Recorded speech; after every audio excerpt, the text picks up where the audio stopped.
Some of the most life-changing moments I have gone through were in the crucible of pain, where I couldn't do anything but lay on the ground and cry, God, have mercy on me. I don't want to go back. God, have mercy on me. I don't know how to go forward. But you've taught me about the cross. You've taught me about embracing the cross. I embrace it. As a new believer, some of you have heard this testimony. I feel to share it again. I was in a job I didn't like.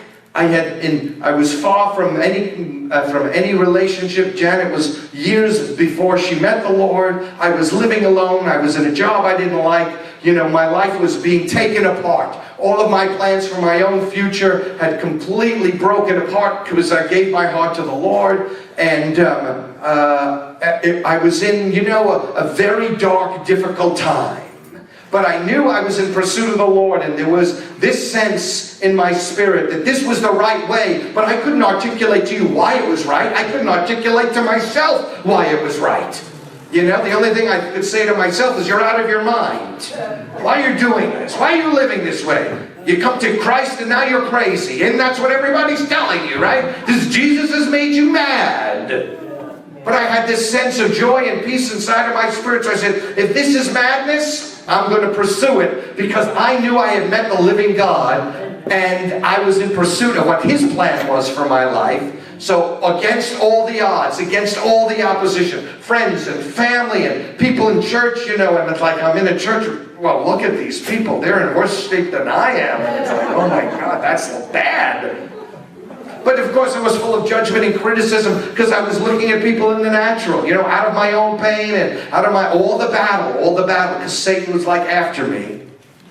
And there was a meeting in Brooklyn. Some international speakers were in this very large rented space, and it was late. I got to the meeting late. Had to work late. I came there, you know, in these dirty work clothes. The place was filled. Like I said, I got there late. There was like one seat in the back. I found the seat. I sat there with God, help.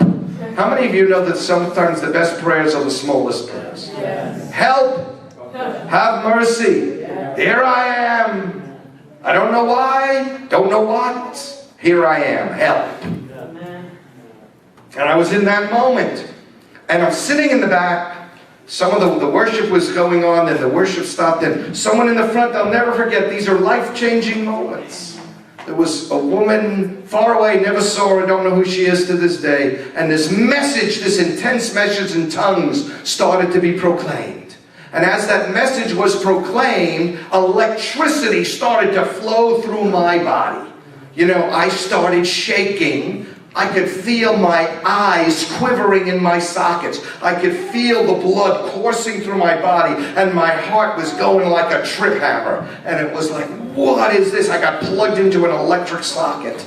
And then this vision opened up before me, and I saw in my spirit the cross suspended in the air. And behind the cross was this bright light, and I heard the light, the Lord, speak to me and say to me, Howie, do not be afraid of the cross. It is the place of exchange. You give me your life, and I'll give you mine. Don't be afraid of the cross. It is the place of exchange. And I'm watching this go.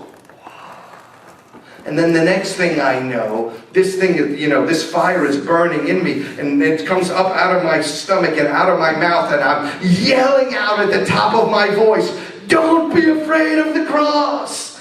You know, and I'm thinking somewhere in the back of my head, I have never done anything like this before. I don't know what I'm doing. People must think, but that was a very quiet little niggling voice, because this thing was like bursting out of me. You know, it's like I couldn't keep quiet. Don't be afraid of the cross. It is the place of exchange.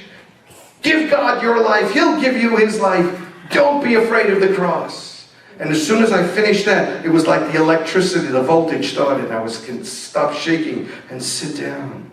And then another brother, far away, a large group, stood up and rebuked me.